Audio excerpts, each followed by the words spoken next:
Olá a todos, sejam bem-vindos ao primeiro episódio do Brahma Podcast. Neste episódio tenho o prazer de conversar com o Rui Brito, biólogo com uma carreira repleta de projetos de referência na área da conservação da natureza, como por exemplo o BioRia, o NaturConde e a Estação de Esforço Constante da Anilhagem Científica de Aves no Parque Biológico de Gaia, que já decorre há quase 17 anos.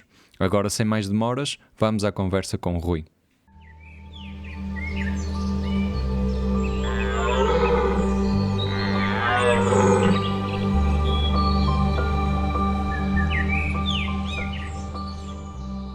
Olá, Rui. Olá. Desde já, obrigado por aceitares o convite de fazer este podcast. De nada. Nós já nos conhecemos há algum tempo, já somos amigos há algum tempo, mas seria interessante agora também explorar um bocadinho o teu percurso como biólogo, Okay. E falares um bocadinho daquilo que tens feito ao longo dos anos como profissional da área da biologia, mais especificamente da conservação da natureza e da ecologia. E as aves sempre foram um tema muito importante na tua carreira, não é?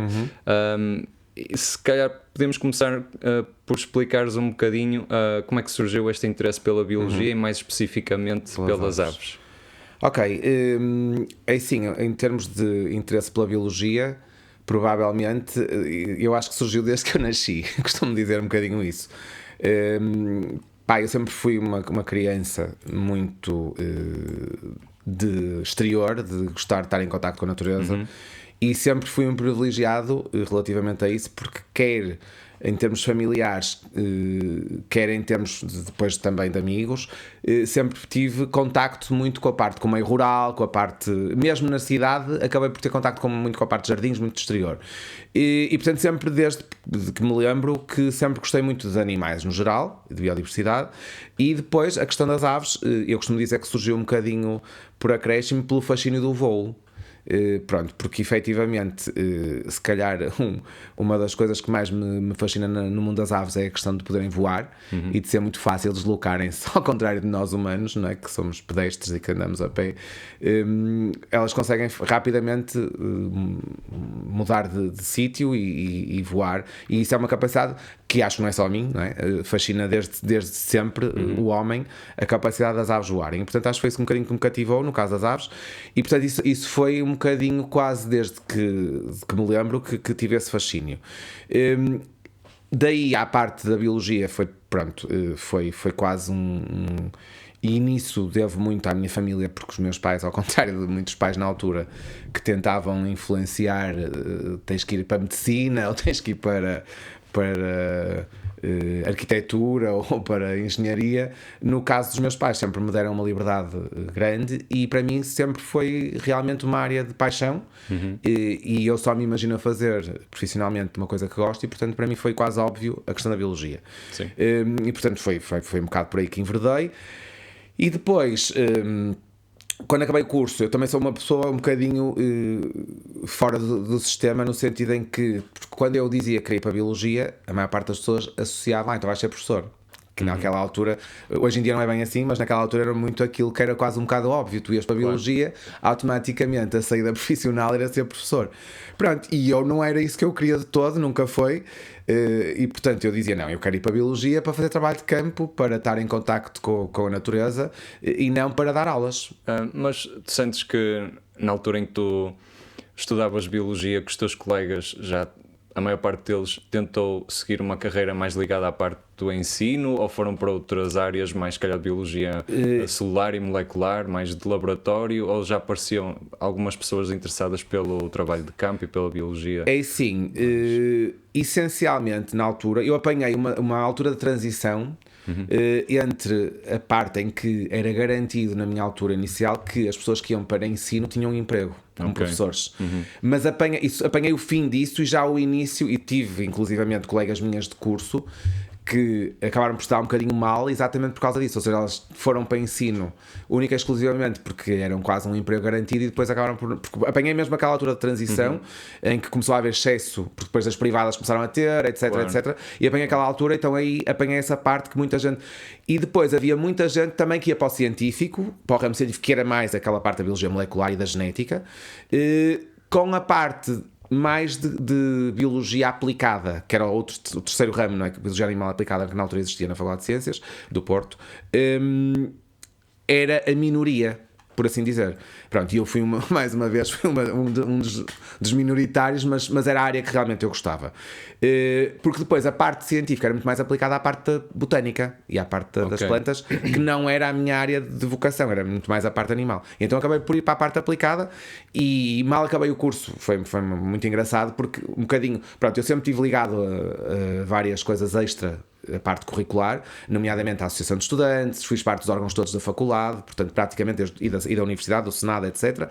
E, portanto, porquê? Porque tinha, pronto, acho que sou uma pessoa um bocadinho elétrica, dinâmica, e gostava de estar ligado e aprender muitas coisas para além daquilo que aprendíamos nas aulas, e posso dizer que acho que aprendi tanto fora das aulas como nas aulas, portanto, acho que sim. Depois, outra coisa que me desiludiu muito na licenciatura foi a ausência quase total de trabalhos aplicados. E portanto o que me levou a procurar, e estive ligado a associações de ambiente, estive ligado, fundei associações, fundei os estudantes de biologia na faculdade, a Associação de Estudantes de Biologia, portanto, uma série de coisas que estive ligado, exatamente porque tinha esta necessidade de procurar trabalhos aplicados, coisas muito mais. E aí surgiu também uma outra componente ligada à ornitologia, logo na altura, porque organizei um congresso sobre a orientação das aves, e depois surgiu a questão da anilhagem. Pronto. Eu sou anilhador credenciado desde já há 20 anos, talvez, atrás, exatamente porque mesmo durante os tempos da faculdade estava envolvido em várias organizações. Organizei um congresso de orientação das aves, onde foi, na altura, o responsável da central foi fazer uma apresentação, e depois fizemos uma saída de campo na Barrinha dos Moris. E eu disse, não, eu quero aprender porque acho que é uma técnica muito interessante. Okay, então foi aí que surgiu o teu interesse pela anilhagem científica de aves? Sim, foi nessa altura. Ainda não conhecia essa história. Foi uma história interessante, porque foi na altura... Isto foi uma série de situações engraçadas, porque fiz essa organização do congresso, e veio o Vítor com a anilhagem, e depois conheci outra pessoa na altura, que vivia na Madeira, era um inglês, que tinha uma teoria muito engraçada sobre a orientação das aves. Ele escreveu um livro. Portanto, juntou-se uma quantidade de pessoas um bocadinho fora do normal, e esse congresso foi um sucesso interessante, e depois ligou-me essa questão, e eu disse, não, a questão da anilhagem das aves científica é realmente uma coisa interessante, e a partir daí, portanto, ainda foi durante a licenciatura, a partir daí eu fiquei ligado, até hoje, à anilhagem, e portanto foi aí que surgiu. A parte da ecologia e da parte mais biologia aplicada, também quando acabei a licenciatura, e como eu não queria de todo, por um lado, ser professor, e portanto não fui para a parte pedagógica, e por outro lado não queria a parte mais de investigação pura e dura apenas e por si só, fez com que eu, quando acabei o curso, e para além de uns estágios que estive a fazer em termos de empreendedorismo e afins, com que eu tivesse criado um projeto de raiz, com a Comissão de Coordenação e Desenvolvimento Regional do Centro, António Martins, na altura com quem me apoiou na criação deste projeto, que foi o projeto Biorria, na Câmara de Estarreja, que foi o primeiro projeto que eu desenvolvi aplicado totalmente, e foi um projeto que foi criado totalmente de raiz para tornar uma zona que era ambientalmente degradada uma zona que é hoje quase um modelo e ganhou prémios e uma referência mesmo internacionalmente. E portanto isto foi o primeiro projeto grande, que foi um bocadinho começar em grande, porque pá, sei lá... Sim, não é muito comum uma pessoa acabada de... Exatamente. De sair da universidade e ter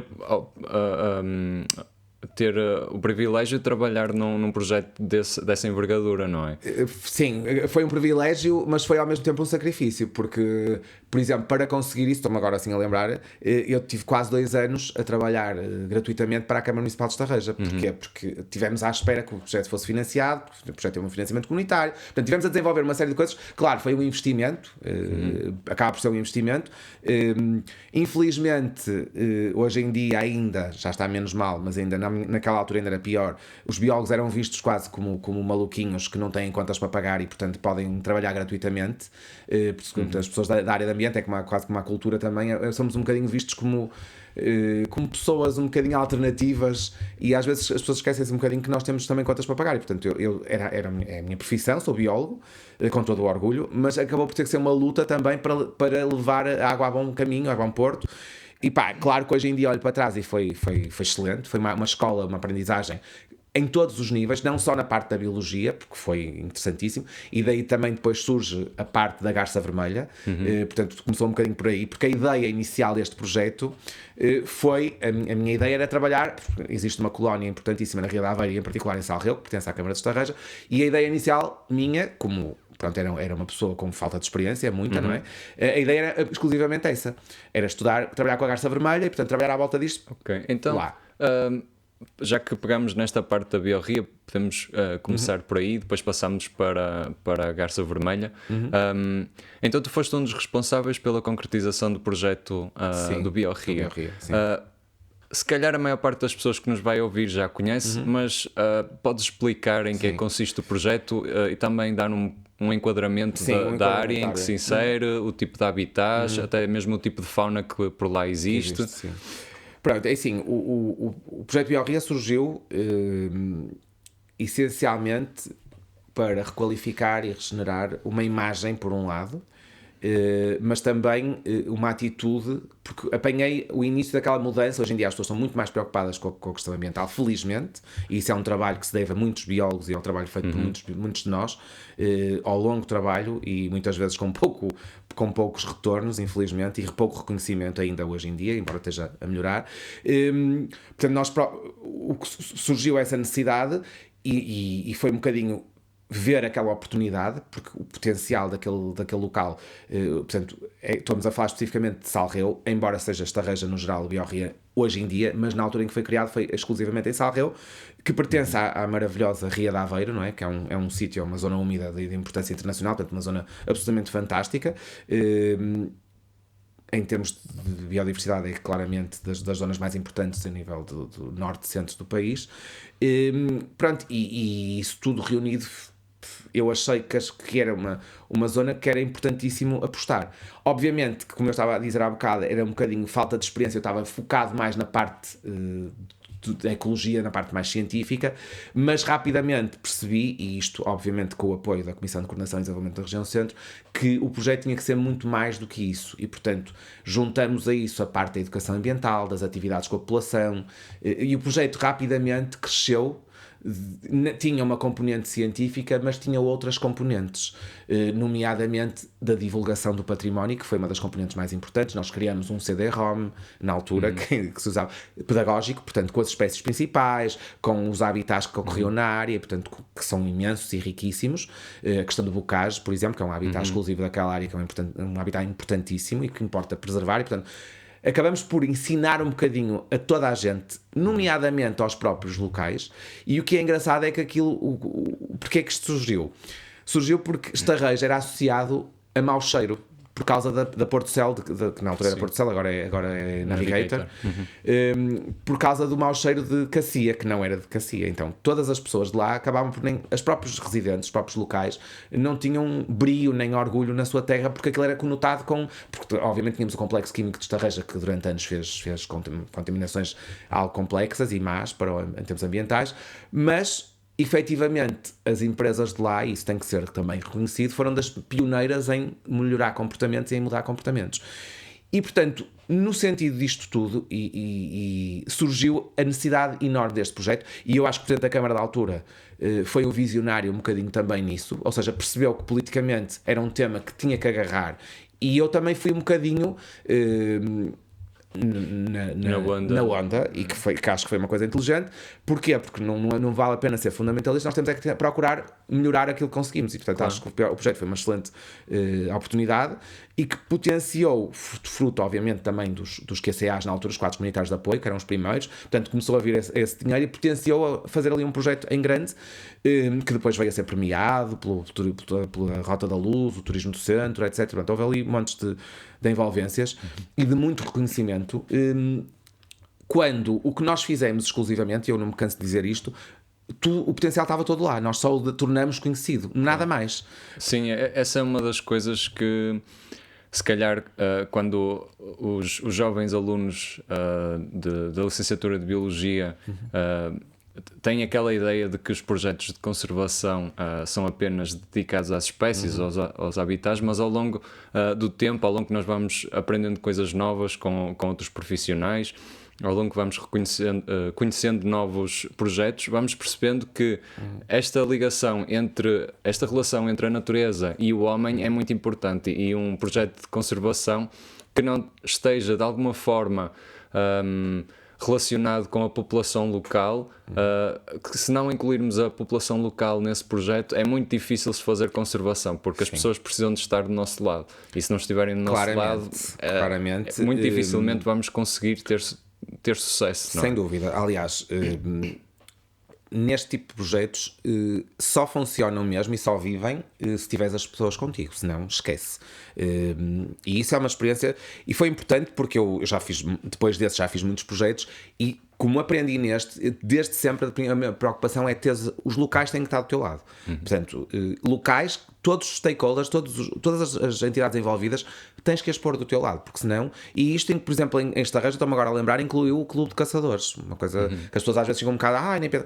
Não, é possível e desejável trabalhar com todos, porque aqui há um bocado que ser, e eu tenho todo orgulho em ser biólogo, mas tenho todo orgulho em que não se pode ser fundamentalista. Certo. Temos que tentar trabalhar com todos e atingir equilíbrios. Portanto, nós não vamos conseguir, contra as pessoas não conseguimos nada. Portanto, temos que integrar as pessoas nesses projetos, isso é obrigatório, é algo que eu acho que não há outra forma de fazer, até porque nós queremos continuidade, queremos ter as pessoas, porque são os próprios locais, mesmo para as economias locais, que vão lucrar com isso. E isso acho que foi o grande sucesso do projeto Biorria, um dos grandes sucessos do projeto Biorria em Estarreja, foi exatamente os locais terem percebido a mais-valia que aquilo representava. Por um lado, para lhes dar o orgulho, de devolver o orgulho na sua terra, e mostrar que aquilo havia muitos valores naturais ali, e que podiam ter orgulho na sua terra. Sim. Pronto. E isso foi importante, e também que podiam ganhar dinheiro com isso. Eu diria até que o próprio projeto pôs Salgueiro e Estarreja no mapa. Sim.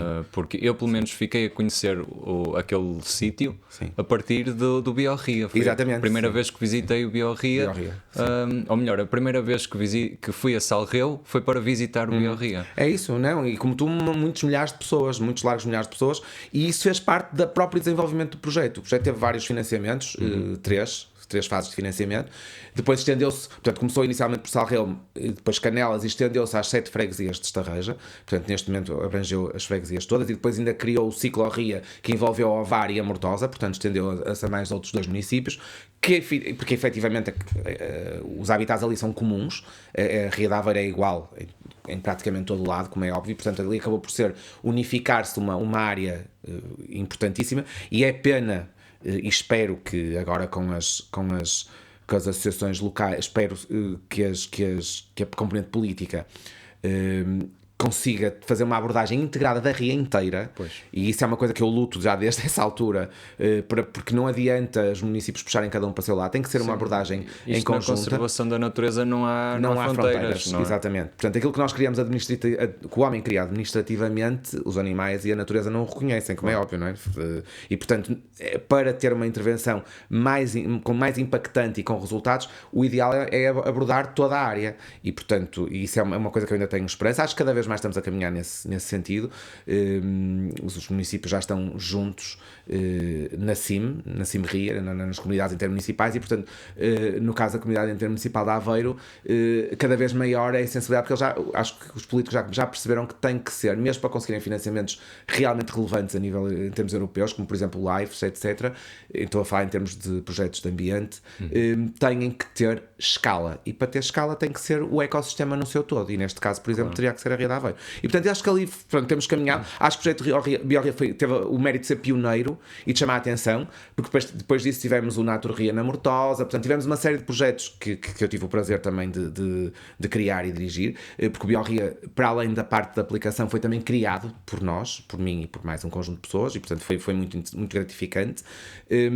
Porquê? Porque eras avaliado, e isso é as vantagens de estás a trabalhar no terreno, tu és avaliado quase diariamente pelas populações, as pessoas vêm ter contigo, dizem-te, olha, isto não concordo com isto, vocês querem pôr ali painéis.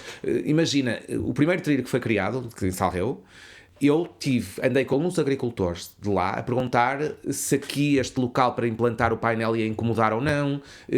Portanto, houve este cuidado, e isto, parecendo que não, foi aquilo que fez transformar o projeto num sucesso tal que 3 anos depois eu recebia telefonemas no meu telemóvel pessoal a alertarem que tinha caído uma sonha do ninho ou que estava uma ave ferida aqui ou acolá, as próprias locais, ou seja, as pessoas interiorizaram completamente o valor que tinham ali e começaram a ter orgulho naquilo que têm em termos ambientais e a valorizarem aquilo. Pronto, e obviamente porquê? Porque perceberam que também que ali, por um lado, havia esta questão não é, que é importante da nossa capelinha, da nossa terra, as pessoas são orgulhosas da sua terra e ainda bem, neste caso porque é um orgulho positivo, e as pessoas recuperaram esse orgulho e depois também a questão do negócio e de render valor e começaram a perceber, não, vêm aqui visitantes, as pessoas vão ali, consomem, se calhar até ficam aqui a dormir, se calhar até compram uma casa aqui, ou seja, gera uma economia local que é importantíssima e portanto, e o projeto trabalhou muito esta área. E depois a parte das escolas, tivemos um envolvimento enorme com as partes das escolas, com lares, eu fiz visitas, sei lá, eu fiz centenas de visitas guiadas, por exemplo, e depois as pessoas ficavam um bocado admiradas porque eu dizia, não, eu não fiz só visitas com escolas, eu fiz visitas com lares, por exemplo. E eu aprendi palavras locais, por exemplo, com pessoas, com idosos que foram fazer o percurso connosco. Portanto, houve aqui, isto era mais, eu costumava dizer, as pessoas diziam, que era eu que ia ensinar, eu dizia, não, eu vou aprender, vocês aprendem daquilo que eu sei, eu aprendo daquilo que vocês sabem. Portanto, havia um intercâmbio de conhecimentos que foi absolutamente incrível, que me preparou. Isto foi uma grande bagagem para os projetos que fiz depois. Portanto, este projeto foi mesmo marcante para mim, foram 8 anos, portanto, convém dizer, portanto, foi um tempo longo, não é? Do projeto foram 8 anos que eu tive ligado totalmente, depois ainda estive ligado parcialmente, mas totalmente, tive 8 anos lá, e portanto, parecendo que não, foi uma aprendizagem, foi uma escola enorme em termos de projetos aplicados, para mim, sem dúvida. Sim, imagino que inicialmente tenha sido um bocado avassalador, quase, não? Um projeto destas dimensões, mas que depois no fundo acabou por te dar, como tu dizes, a bagagem necessária para tu continuares a tua carreira e continuar a trabalhar em projetos de grande dimensão. Foi assustador, a algumas alturas porque envolveu muita coisa e nós depois, não logo, depois o que é que acontece? Tivemos 2 anos de trabalho de gabinete para preparar toda a parte de terreno, mas a partir do momento em que o projeto começou a ser implantado, estamos a falar em 2005, mais ou menos, a partir daí começamos a ter, secretários de Estado era o mínimo que tínhamos a visitar e portanto vinha tudo, os políticos começaram a... Portanto, teve uma projeção nacional muito grande. E obviamente que foi excelente para o projeto, acabou por ser uma pedrada no charco eu posso dizer que a primeira apresentação que fiz assim a sério depois de sair da faculdade foi para o secretário de Estado de Ambiente na altura, portanto o que é uma responsabilidade, e tinhas uma catrefada de jornalistas à tua frente, sei lá, 300 pessoas, vêm sempre aquelas comitivas todas, claro. E a primeira apresentação que eu fiz do projeto e fora da universidade, portanto, num meio normal, não académico, foi logo assim. Portanto, ou seja, foi ali uma coisa que te assustava imenso, não é? Porque foi intimidante. Assim, intimidante. E depois disso, eu acho que nós tivemos no total, durante o projeto, 3 ou 4 secretários de Estado aí lá, e presidentes da CCDR, e presidentes de Câmara, pronto, uma infinidade de pessoas, e que tornou o projeto muito conhecido, e ainda bem. E depois tínhamos uma relação, isso também é muito importante. Aliás, uma das componentes do projeto era isto, era a comunicação e relação mesmo com os mídia. Portanto, nós tivemos uma relação excelente com os mídia. Eu ajudava todos os jornalistas, ajudava, nomeadamente com imagens, por exemplo, ou a explicar-lhes exatamente e a levá-los ao terreno. Aliás, tenho experiências absolutamente interessantíssimas com jornalistas, nomeadamente pessoas de irem de salto alto fazerem entrevistas, e portanto foi absolutamente interessante, como tenho experiências de mim próprio, entrar de galochas com lama pela Câmara Municipal adentro e o Presidente a rir-se, pronto, porque depois as pessoas acabaram por integrar, isto é importante, desmistificar um bocadinho também aquilo que é o trabalho dos biólogos de campo, não é? Perceber que as pessoas não temos que andar de fato e gravata todos, e obviamente eu não vou trabalhar para o campo de fato e gravata, não é? Claro. Não faz sentido, e portanto, mas também não sou diferente por causa de usar roupa diferente, nós temos roupa de trabalho que temos que usar, e portanto isto acabou por desmistificar um bocadinho também perante as pessoas, e as pessoas acho que se identificaram muito com isso, não é? Porque, quer dizer, a roupa que nós usamos para as galochas e tudo também usam os pescadores, usam os agricultores, ou seja, acaba por haver aqui acho que houve uma identificação das pessoas com a simplicidade da abordagem do projeto, e acho que foi isso que fez que as pessoas percebessem, não, afinal não são um bando de maluquinhos académicos distantes e que vêm aqui impor-nos coisas, não, eles estão ao nosso nível, são como nós. Eles estão a salvaguardar um património que realmente nós temos aqui, que temos que ter orgulho nele e ajudá-los a fazer isto. Sim, eu acho que, agora que falas nisso, eu acho que isso facilita muito a proximidade com os locais. Eu também sinto isso, que quando estou em trabalho de campo, quando tenho roupa suja, quando estou de galochas, quando estou com uma enxada na mão, existe uma maior proximidade muito com os agricultores. Eles falam de uma forma mais aberta, mais, franca, aberta, sim. mais franca, e percebem.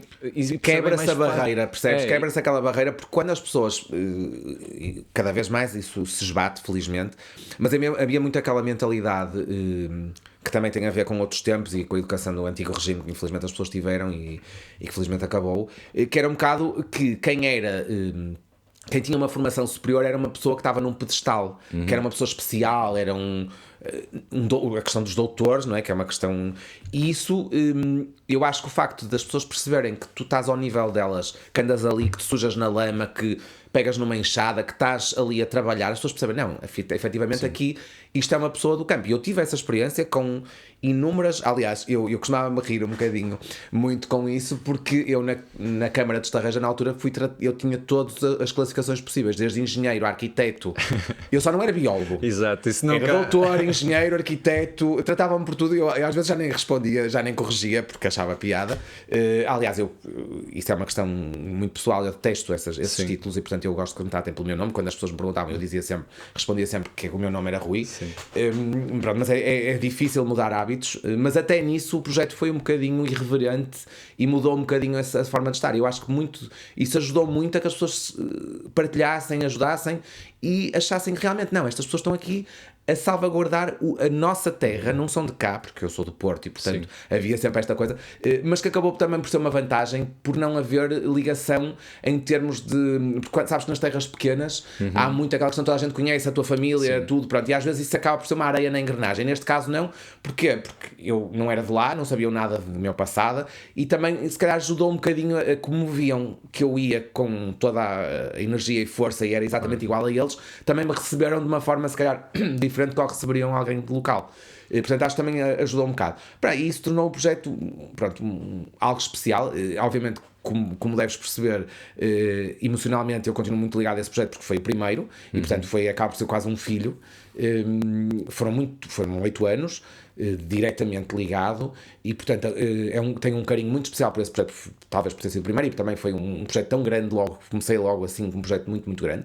E eu ia explicar um bocadinho e depois acabei por me esquecer a questão de porque é que o projeto foi tão grande logo desde o início. Portanto, porque houve esta colaboração com a CCDR Centro, a Comissão de Coordenação e Desenvolvimento Regional do Centro, que nos obrigou a que não fosse um projeto académico, portanto tivemos que criar logo estas vertentes, mas depois, fruto da abrangência e da dedicação ao projeto e do crescimento e da aposta, obviamente, da Câmara, porque foi uma aposta muito grande da Câmara, tudo começou a envolver o Biorria. Portanto, imagina o Dia Mundial da Criança, havia uma atividade do Biorria, havia todas as celebrações do município, no Carnaval, portanto, na descida eles fazem uma descida do Antoine com barcos criados pelas pessoas, também havia o Biorria envolvido, ou seja, o Biorria envolveu-se em tanta coisa local que acabou por ficar mesmo ligado muito às pessoas, e acho que esse foi o grande segredo do sucesso do projeto. E portanto as pessoas depois automaticamente absorveram aquilo e identificaram-se muito com os valores do projeto. E isto, por isso é que eu digo que ter as populações contigo é fundamental. Obviamente que depois tivemos as outras componentes, nomeadamente a componente científica, e aí sobressaiu muito a questão da garça vermelha, que foi escolhida para mascote do projeto. Foi escolhida porque é uma espécie em Portugal algo instável em termos, na altura não se sabia muita coisa, portanto uma das partes que se foi estudada foi a monitorização da colónia que existia, portanto ao longo de 2 anos na altura. Existe um trabalho editado sobre essa monitorização de 2 anos. Foi uma coisa absolutamente deliciosa, porque foi uma coisa construída totalmente de raiz e totalmente a experimentar no campo. Sei lá, tive todas as aventuras desde cair no meio da lama à procura da colónia, portanto era uma aventura descobrir a colónia todos os anos, porque as colónias mudavam de local, tudo, foi mesmo aquilo que uma pessoa vê naqueles documentários, que uma pessoa sonha. Sim. Pronto, nós vivemos isso cá, não foi preciso ir para a África, não é que a gente vê muito aqueles documentários mais em África, felizmente cada vez menos, cada vez vemos mais coisas feitas cá, mas na altura, estamos a falar há 20 anos atrás, praticamente, ou seja, era uma coisa quase que não existia, eram os primórdios, e portanto, acabou por ser um trabalho, mesmo a componente científica. Eu cheguei a ter um amigo meu que me emprestou uma canoa, porque eu tinha que atravessar de canoa para conseguir ir à colónia, porque era numa ilha. E depois tive, para veres o quão ligadas as pessoas estavam, tivemos o Sr. Vidal, que tinha um palheiro lá e que nos emprestou o palheiro e deu-nos a chave do palheiro para guardarmos a canoa, e nos ia levar sumos quando nós estávamos a fazer o trabalho de campo, ia lá, passava lá para nos levar sumos, porque nós precisávamos de sumos. Pá, são aquelas partilhas e coisas que obviamente tornaram todas estas relações inesquecíveis e foi uma experiência absolutamente incrível. Portanto, isto era para além de, obviamente que temos sempre, é um trabalho, mas era um trabalho que eu posso dizer que faço o que adoro, porque isto realmente é o que eu gosto, é partilhar, é fazer conservação ativa, partilhar com as pessoas, pá, ter experiências únicas.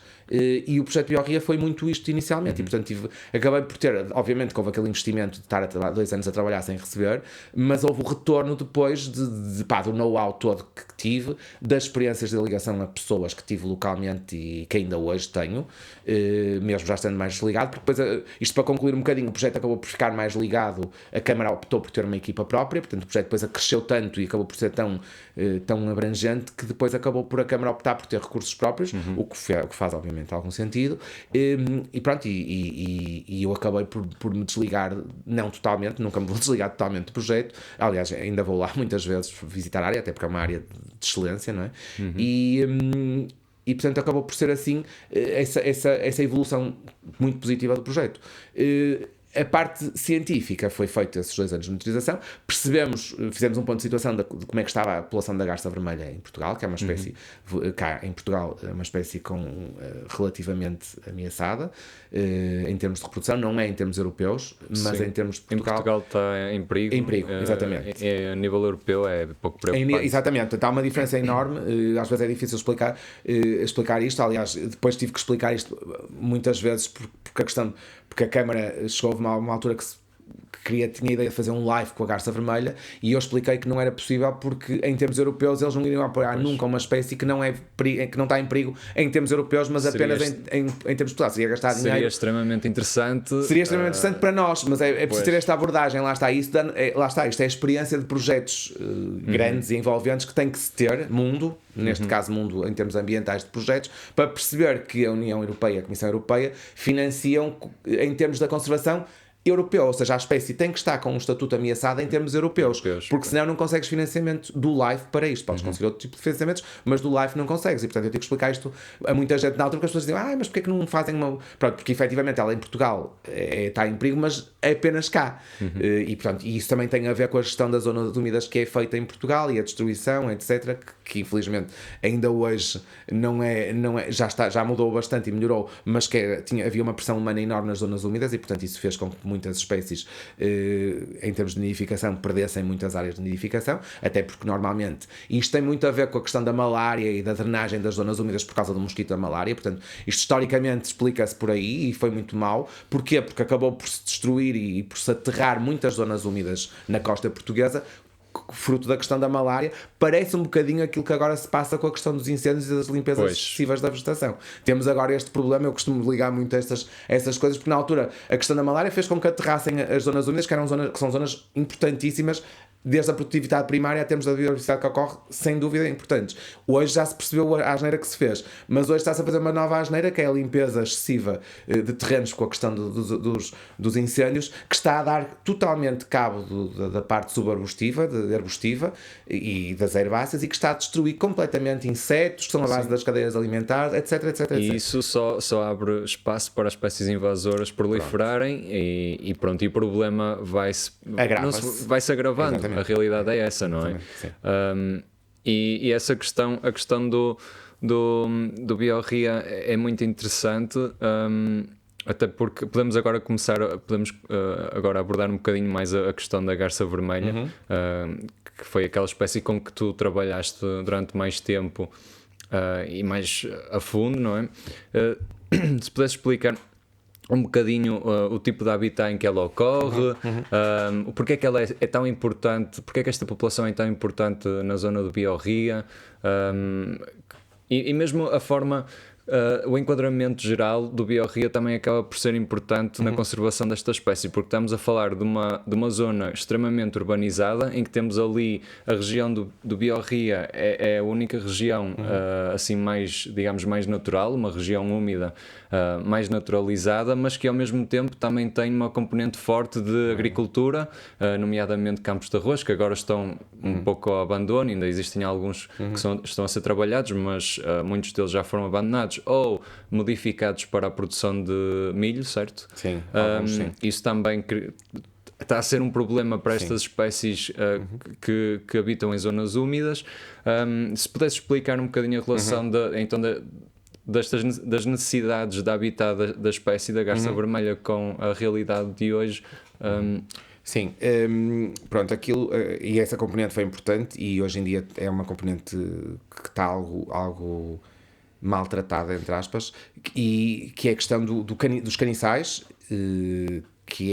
caniçais é um habitat que é constituído pelo caniço, que é uma planta anual.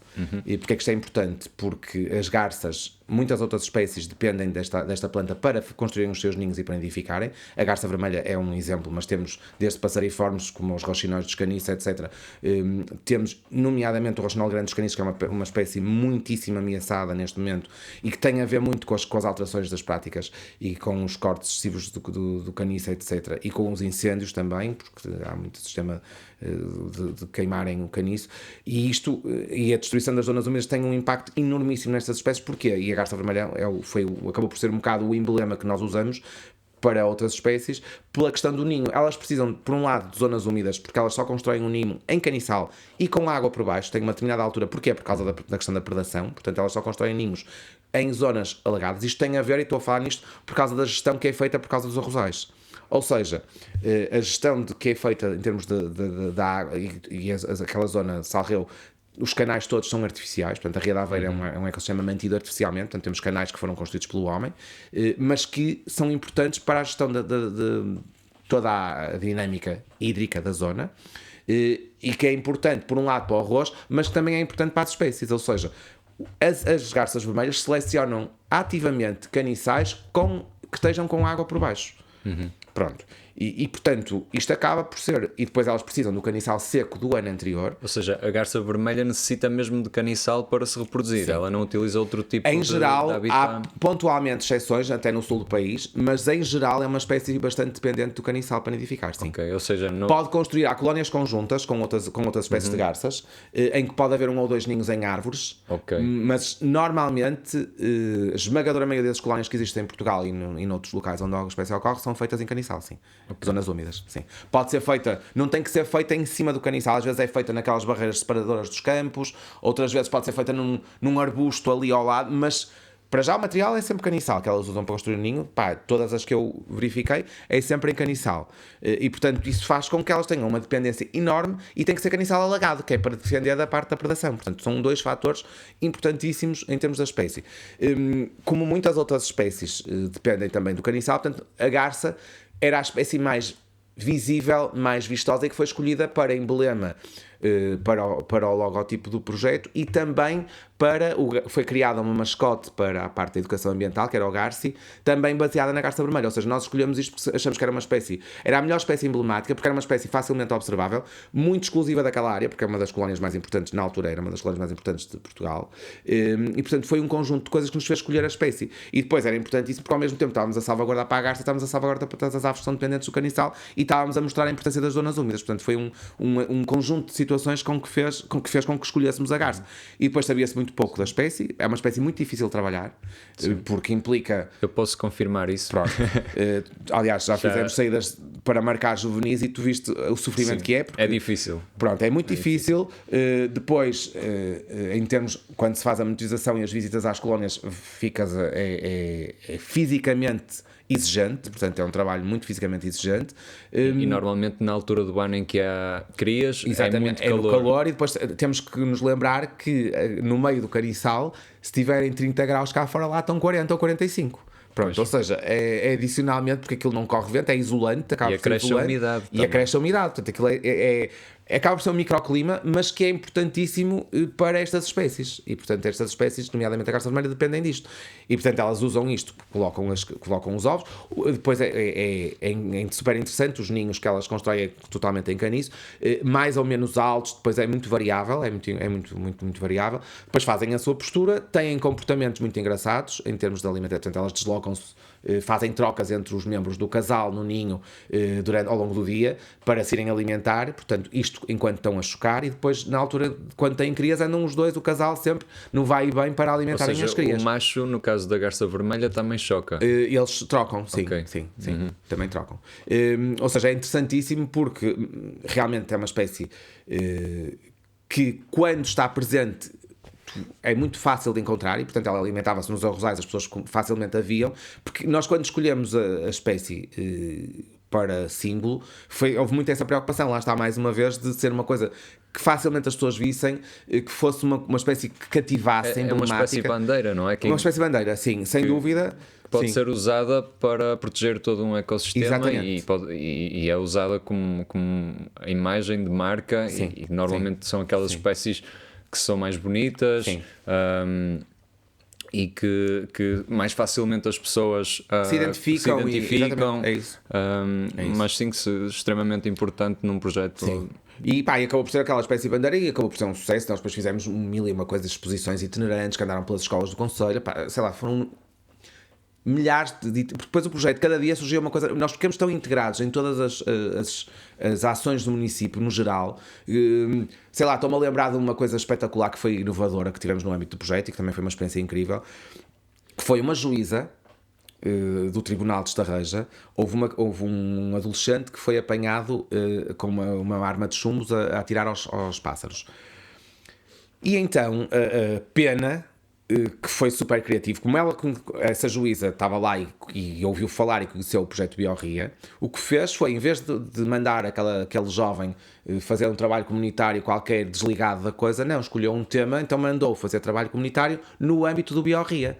E então ele veio portanto, a sentença dele foi eu que fiquei responsável por tutelar aquele jovem, e ele tinha que fazer um trabalho de inventariação de aves no Biorria, portanto, como ele foi apanhado a matar pardais, com uma arma de... Portanto, eu achei a juíza foi uma coisa... Lá está, eu apanhei uma coisa, muitas situações completamente inovadoras, e portanto a juíza achou, e muito bem, e quem dera que mais juízes percebessem isto e entrassem nesta situação, ela pegou naquele jovem e pô-lo a mexer naquilo que ele estava supostamente a destruir, e portanto, para o sensibilizar, ela percebeu, se calhar a melhor forma não é pô-lo num reformatório, não pô-lo numa coisa desligada onde vai só criar se calhar outros vícios, e não, vamos pô-lo a fazer um trabalho no projeto Biorria, que é esta reja, portanto é perto de casa, e portanto o jovem esteve connosco, veio fazer um trabalho de inventariação, andou connosco em visitas guiadas, portanto andamos a explicar a área, a acompanhar, portanto isto deu notícias na altura, porque foi uma coisa completamente inovadora, mas que eu achei muito positivo, ou seja, aquele jovem ficou com uma sensibilização,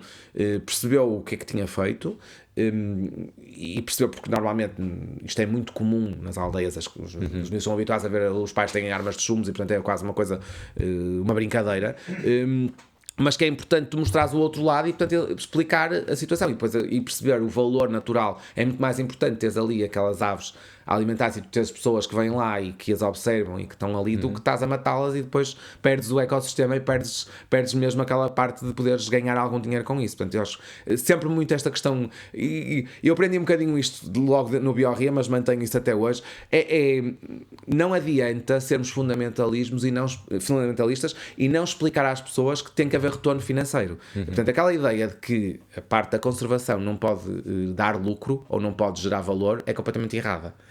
Claro que pode e deve, e é muito fácil conservar e dar valor ao mesmo tempo. Portanto, é importante, e ali temos hoje é muito mais fácil falar nisso, temos a questão das explorações, como é feita a exploração florestal hoje em dia, uma exploração moderna, tem isto por trás e tem espécies que geram valor, a questão dos carvalhais, a questão dos, sei lá, de inúmeras produções que se fazem de uma forma completamente diferente, em que se tenta equilibrar, obviamente, aqui, e que se percebe que há muita forma de buscar valor, a questão estou-me a lembrar agora dos cogumelos, há uma infinidade de valores naturais que são aquilo que a gente chama os serviços do ecossistema, não é? Que hoje em dia temos, e que são importantíssimos, e são serviços completamente com valor, se fôssemos a calcular um valor económico, são valores astronómicos, não é? A questão da polinização pelos insetos, não há valor, é incalculável, porque se não tivéssemos os insetos morríamos de fome. Sim. Isto obviamente estou a levar ao extremo, mas é um bocado isto. E portanto isto é um serviço que a natureza nos presta gratuitamente, e que nós, ao destruir uma zona úmida onde tens todos os insetos que desenvolvem, as larvas, os ciclos de vida, estás a perder tudo isto, e portanto estás a colocar a zona agrícola que está ao lado em perigo. E isto é uma coisa que na altura, há 20 anos atrás, falavas nisto, as pessoas ficavam a olhar para ti, mas hoje em dia, felizmente, graças a este trabalho que temos feito todos ao longo destes 20 anos, as coisas têm vindo a mudar. Ainda não estão bem, não, mas já há uma abordagem, já há uma sensibilidade bastante mais aguda e bastante mais efetiva a isto, mesmo do senso comum, da população comum, que é importantíssimo. As pessoas hoje já escolhem um rótulo mais ecológico, já se preocupam em produtos mais sustentáveis, já procuram, se calhar eu vou comprar coisas aqui à feira ao lado, porque são daqui da terra. Pronto, já é esta sensibilidade que não havia e que felizmente está a mudar, e estes projetos permitem isso mesmo. Pronto, e portanto o Biorria foi o primeiro, depois disso fiz bastantes, até hoje fiz vários, mas efetivamente esta foi a minha escola, não é? Acabou por ser uma escola prática, depois da universidade. Mal saí da universidade, fui logo confrontado com isto e foi uma aventura assim.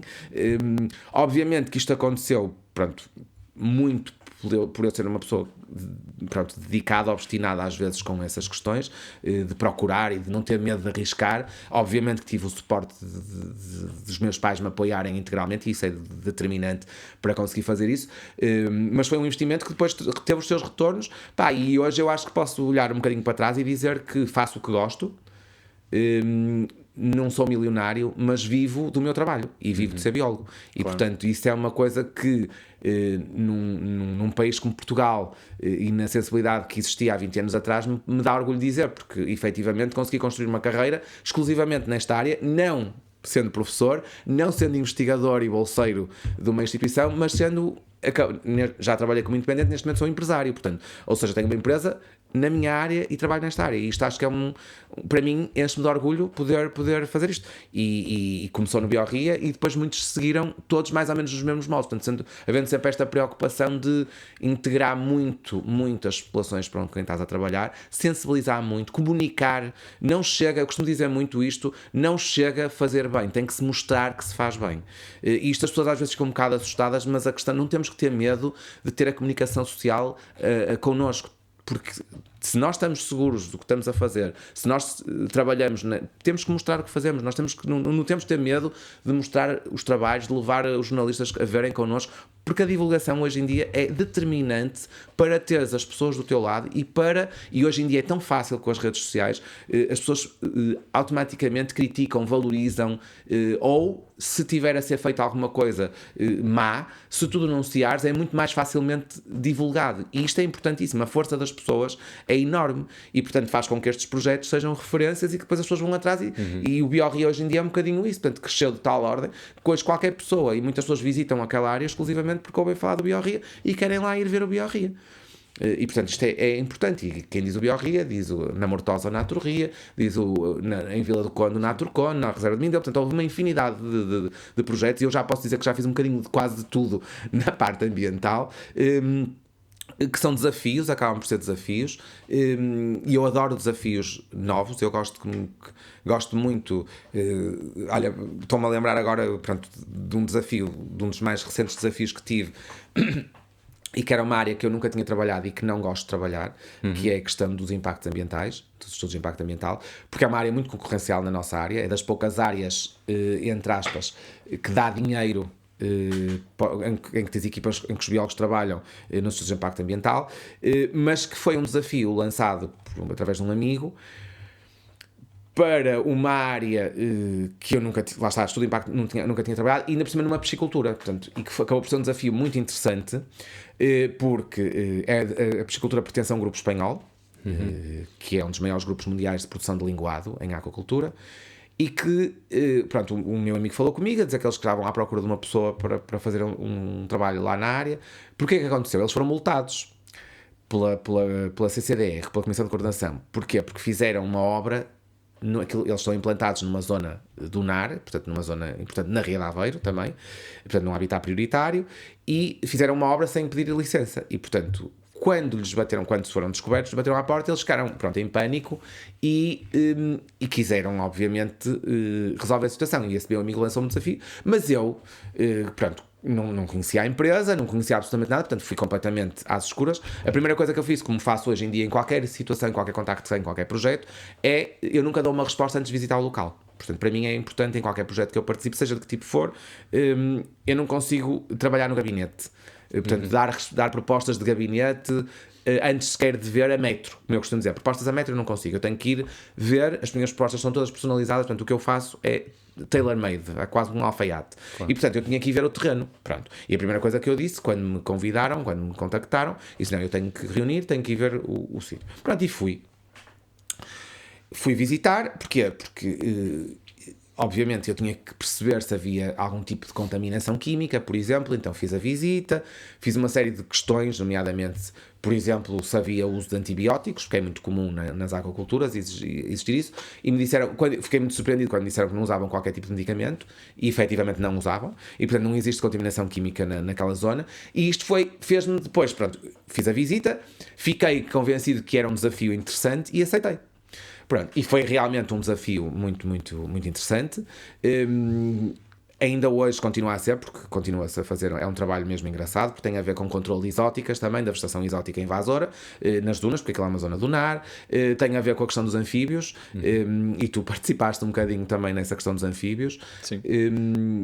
E portanto, acabou por ser um desafio que fizemos toda a parte do estudo de impacto ambiental por si disso. Porque depois, como eles fizeram esta obra, à revelia, foram multados e depois tiveram que fazer um estudo ambiental da instalação inteira, o estudo de impacto ambiental da instalação inteira. Portanto, foi uma coisa fora do normal, porque normalmente tens de fazer o estudo em projeto, o estudo de impacto e o acompanhamento. Neste caso, como ele já estava a instalação em plena elaboração, e eles fizeram uma obra, um tanque adicional, que até era ambientalmente uma mais-valia, porque eles iam melhorar a qualidade do efluente que lançavam para o meio ambiente, mas como foram apanhados em falta, fizeram isso e tiveram que fazer um estudo de impacto ambiental da totalidade das instalações. E, portanto, foi um desafio difícil, em termos burocráticos e em termos de trabalho, mas muito interessante e que revelou realmente resultados positivos e eles tiveram uma licença favorável, finalmente, do trabalho condicionado. Agora estamos a fazer a monitorização desse trabalho, ou seja, é um trabalho contínuo.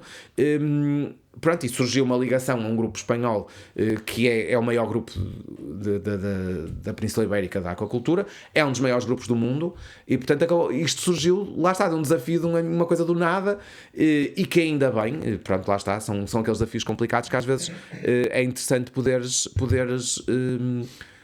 receber e aceitar, e isso também tem muito a ver com a divulgação que tu tens feito do teu trabalho, porque eu posso dizer que a maior parte dos projetos que eu fiz até hoje acabaram por ser um bocadinho passa-palavra de outros projetos que eu fiz, tornar-me conhecido, ir a algum sítio e depois as pessoas virem falar comigo no fim, ou me contactarem através de amigos comuns, ou porque ouviram falar do trabalho, pronto, ou seja, e a comunicação e a forma como se lida é crucial nesse aspecto, e portanto por isso é que é importante esta ligação muito às pessoas, e eu nunca faço nenhum projeto que não integre a componente humana, claro. Seja a que nível for, a educação, formação, sensibilização, comunicação é determinante. Rui, tu tinhas falado há pouco do projeto Naturconto. Eu queria falar, antes de irmos para a parte da anilhagem, que é pronto, aquela parte que se calhar nos interessa que partilhamos mais, sim. Eu queria falar um bocadinho deste projeto porque a área onde ele se insere também é especial para mim. Para quem não sabe, Vila do Conde tem uma paisagem protegida que integra a antiga Reserva Ornitológica de Mindelo, que foi penso que foi a primeira área protegida de Portugal e uma das primeiras reservas ornitológicas da Europa. E foi criada pelo professor Santos Júnior em 1957. E esta área foi muito importante não só para a anilhagem científica de aves em Portugal, como também para a ornitologia em geral.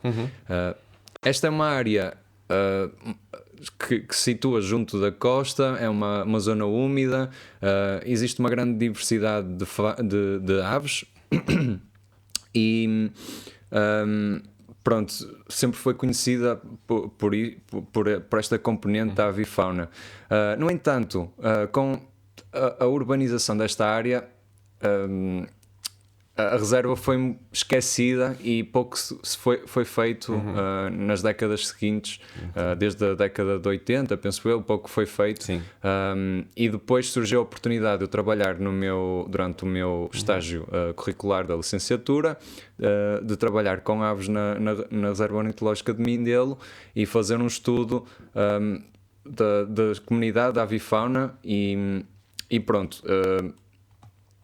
Acabou por ser a minha rampa de lançamento para o mundo das aves. Foi aí que eu aprendi muito do que sei agora. E isto foi em 2013 e 2014. E apesar desta área não ser o que era no passado, ainda assim continua importante, apesar de toda a urbanização à volta, que foi muito criada à volta do turismo, e agora há muitas casas abandonadas por lá, mas continua a ser uma zona bastante turística. Pronto, a reserva continua a ter a sua importância. Eu, na altura que fiz o relatório, aquilo que fiz o estágio, eu detectei cerca de 75 espécies de aves, mas o número total de espécies que se conhecia para a zona são 150, ou seja, existe aqui uma grande diversidade. Muitas destas espécies já não são vistas, já não são observadas há algum tempo, tendo em conta que muito habitat foi destruído. Mas finalmente a Câmara há uns anos percebeu a importância do local e começou-se a trabalhar novamente nesta área que integra a Reserva Ornitológica de Mindelo. Agora a paisagem protegida é substancialmente maior. Agora, se calhar podias falar um bocadinho deste projeto, em que é que consiste, e o que fizeste, qual foi o teu papel no projeto? Sim, esse projeto foi, pronto, é mais uma referência para mim, também pela questão do professor Santos Júnior, e isto reporta ao meu tempo de faculdade, porque o professor Santos Júnior foi professor lá na casa e porque tínhamos uma ligação histórica muito grande a Mindelo. Portanto, a Universidade do Porto sempre teve, através dele, sempre teve uma ligação muito forte ali à Reserva Ornitológica do Mindelo, que era o nome inicial e que foi criada graças a ele e à força, porque ele era diretor do departamento e portanto tinha uma força muito grande na altura, e conseguiu um bocadinho pioneiramente sensibilizar as autoridades e conseguir criar ali uma primeira, como tu disseste, reserva ornitológica, que primeira e única, porque não houve mais nenhuma reserva ornitológica com esse nome, mas foi uma das primeiras áreas protegidas da Europa, que foi uma coisa absolutamente, estamos a falar em 57, portanto numa altura de Estado Novo, não é? De ditadura, mas ele conseguiu, porque era uma pessoa muito influente, conseguiu salvaguardar essa área, usando muito aquilo que era um trabalho de campo para os estudantes da universidade. Portanto, ele através disso conseguiu, depois acabou por se envolver. A zona era uma zona, como nós sabemos muito bem, tradicionalmente de passarinheiros, que são aquelas pessoas que ilegalmente capturam aves para comercializar e que eram muito frequentes na área. E ainda hoje acontece. Eu cheguei a encontrar várias vezes pessoas a capturar aves para depois venderem no mercado negro. Sim, exatamente. Portanto, isso infelizmente ainda é uma muito comum, uma prática muito comum naquela zona. Associado a isso, e este projeto foi um desafio muito grande por essa componente, por causa da componente urbana e do valor financeiro que existe ali intrínseco, porque aquilo, como tu disseste, é uma zona costeira. Rui, deixa-me só dizer uma coisa que eu esqueci, para as pessoas perceberem a importância do professor Santos Júnior para a ornitologia em Portugal. Durante o trabalho que ele fez na Reserva Ornitológica de Mindelo, foram anilhadas cerca de 78 mil aves, e a espécie em que ele se focou mais foi a rola brava, que na altura era muito comum naquela zona. Hoje em dia, durante o meu estágio, por exemplo, eu não detectei nenhuma. É possível que ela ainda apareça por lá, mas muito pouco.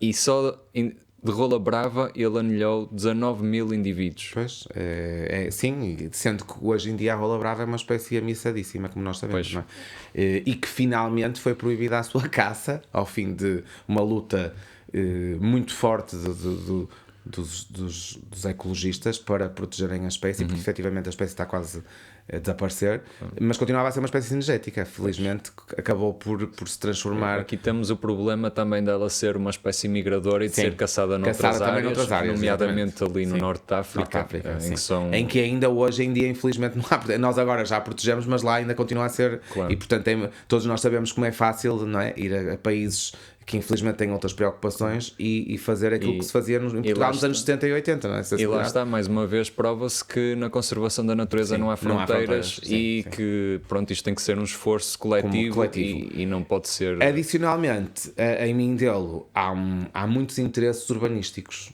e que têm transformado esses períodos de congelamento do interesse pela reserva coincidem muito com isso,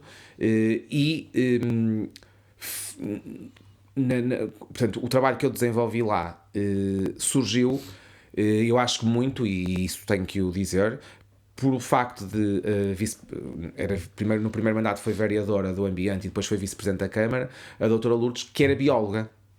E, portanto, eu acho que foi a única... Eu acompanhei muito a história dos Amigos do Mindelo e todos os desenvolvimentos daquela zona, acompanhei pessoalmente durante muitos anos.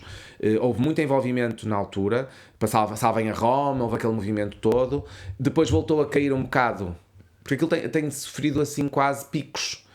Depois acaba com este projeto, efetivamente as coisas mudaram. Havia uma mentalidade em termos do executivo e da doutora Lourdes em particular. Efetivamente ela criou um regulamento, eu fiz esse trabalho com elas, com a Câmara, portanto, criar um regulamento para a paisagem, criar os órgãos diretivos da paisagem, estabelecer mesmo regras. Mas efetivamente no segundo mandato, meio mais ou menos do segundo mandato, a doutora Lourdes acabou por sair do executivo. Não sei se teve a ver com os movimentos que se geraram depois de contestação por aproveitamento político da parte do trabalho que estava a ser feito, porque depois houve pessoas com interesses políticos e que depois até foram candidatos por partidos da oposição, nomeadamente do PAN, e não tenho problema nenhum em dizer, que andavam ostensivamente a criticar aquilo que era feito erradamente, e porque o que foi feito foi sempre tecnicamente sustentado e com as melhores práticas existentes. Portanto, aqui acabou por ser um desafio mais complexo, no sentido em que aqui havia muita gente por interesses políticos e financeiros, nomeadamente imobiliários, por trás, a minar muito do trabalho que o Executivo estava a tentar fazer. E, efetivamente, eu obviamente só fui responsável pela componente técnica, mas houve ali uma parte de aproveitamento turístico. O que estava a tentar fazer era um bocadinho envolver exatamente o mesmo no Biorria, de uma forma um bocadinho diferente, mas envolver portanto, fizeram-se trilhos também, portanto, fez-se uma rede de percursos, infraestruturou-se os percursos, colocou-se painéis informativos, houve a criação de uma imagem, de um site, portanto, divulgação, exatamente aquilo também que se fez no Biorria, mas aqui tivemos muita dificuldade na questão, porquê? Porque em particular em Mindelo acontece uma coisa absolutamente surreal, eu costumo dizer que só é possível em Portugal, em que nós temos, por causa da questão que se seguiu ao 25 de Abril, nós temos pessoas individuais, portanto particulares, que são donos de espaço que vai até ao mar. Portanto, da questão das dunas, que deveria ser espaço público e que legalmente, obrigatoriamente é espaço público, mas que ali não acontece isso. Ou seja, a autarquia, a única situação dentro da reserva, praticamente, tirando alguns lotes que a autarquia, e muito bem, foi adquirindo a particulares e, portanto, comprou terrenos para poder salvaguardar, ali o espaço era praticamente todo particular. Ou seja, isto tornava quase impossível intervir, fazer ações de intervenção direta, por exemplo, o controle de exóticas invasoras, no terreno. E, portanto, isto foi um desafio muito grande. Nós fizemos um plano de controle de exóticas, por exemplo, para a área especificamente, desenvolvemos esse trabalho. Parte não foi aplicado porque envolvia terrenos privados. Portanto, a autarquia aplicou na zona que lhe dizia respeito, e isto gerou uma polémica enorme, porque disseram que estavam a destruir a ROM, porque estavam a fazer corte de vegetação. O que estava a cortar eram as exóticas, mas infelizmente houve muita manipulação e houve queixas, inclusivamente em termos europeus, que depois resultaram infundadas, porque não há... O trabalho que foi feito foi tecnicamente preparado e sustentado totalmente. Fui eu que o fiz e, portanto, eu sei o que estou a dizer. Foi um trabalho, foi um desafio muito grande.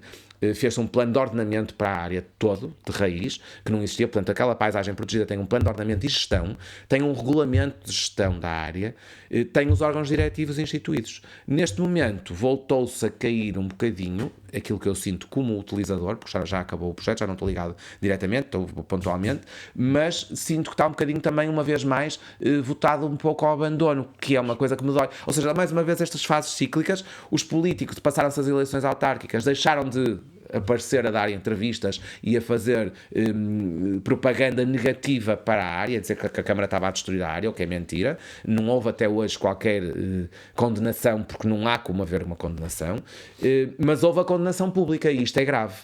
E portanto acho que ali se perdeu um bocadinho a oportunidade, se calhar dá jeito, lá está, os interesses imobiliários continuam ali, porque a ideia de muita gente, e é quase voz comum nos donos dos terrenos, é poder de alguma forma continuar a urbanizar e a destruir a paisagem. E como tu disseste bem, a paisagem já foi provavelmente metade da área que tinha inicialmente, foi perdida para a parte urbanística e, portanto, perderam-se ali habitats importantes. Temos que dizer que era claramente a área mais importante em termos da região norte para os anfíbios. Ocorriam lá, se não me engano, 14 espécies de anfíbios das que existem em Portugal, que são para aí 18, acho eu. Portanto, ou seja, a quase totalidade das espécies de anfíbios ocorriam na área. Só que com esta pressão, com esta permanente abandono e destruição, provavelmente hoje em dia muitas dessas espécies já abandonaram a área. E, portanto, aquela área, para além da ornitologia, tinha esta questão dos anfíbios. Sim. Em termos de ornitologia, que foi como tu disseste, obviamente que muitas das espécies que estavam dadas para a área das 150 já não ocorrem uma vez mais por causa da diversidade de habitats que foi perdida. Temos também a questão das exóticas que proliferou na área. Mas também, Rui, posso dizer que durante o meu estágio eu detetei 7 espécies que nunca tinham sido observadas antes na ROM. Okay. Ou seja, eu acredito que se o meu estágio tivesse durado um bocadinho mais, se tivesse feito um trabalho maior, numa escala temporária maior, eu acredito que este número aumentasse é possível, substancialmente. Que se chegaria aos 150, duvido. Claro. Duvido. Sim. Mas... Sim, porque também há registros que a gente sabe que historicamente havia situações que não eram... Existem sempre aquelas aves que aparecem uma vez e que fica, são ocasionais, são registros ocasionais, sim, e que depois contam, sim. Mas é efetivamente em termos de biodiversidade da avifauna, da ornitologia, é uma área claramente de referência e é uma área porque tem uma diversidade de habitats muito importante. Não tem já tanto quanto tinha, e os que têm, infelizmente, não estão no estado que poderiam estar. Mesmo assim, a Câmara fez um trabalho importantíssimo durante os mandatos da doutora Lourdes, mesmo de requalificação do rio, das linhas de água. Portanto, houve realmente trabalho efetivo no terreno, que foi uma coisa que eu nunca tinha visto, e ao mesmo tempo houve uma tentativa da parte institucional de fazer um regulamento, portanto, tentar criar regras para conservar e para proteger. E, portanto, tenho pena que me parece, e eu não consigo deixar de dizer isto, que o atual executivo está um bocadinho mais desligado da ROM. Eu cheguei a ter uma reunião com o atual vereador, que acho que já deixou de ser, mas que era o vereador do Ambiente. Chamei a atenção, fui falar, porque lá está, eu tenho tal como eu Biorria, também eu tenho uma ligação emocional ao projeto. Aqui o que me reportaram foi que não gostavam muito da mudança de imagem, que se chamasse Naturconto, queriam não perder a questão da ROM, mas como eu referi, isso são nomes, e os nomes são facilmente alteráveis. O que me interessa é a substância.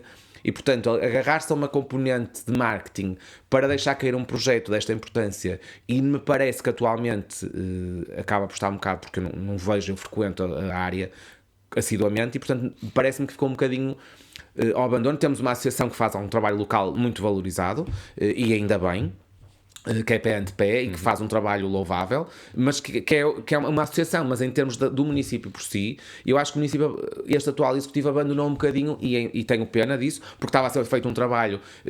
Eu acho que, e isso eu tenho uma opinião, por isso é que eu gosto de política, mas não gosto da política como é feita neste momento.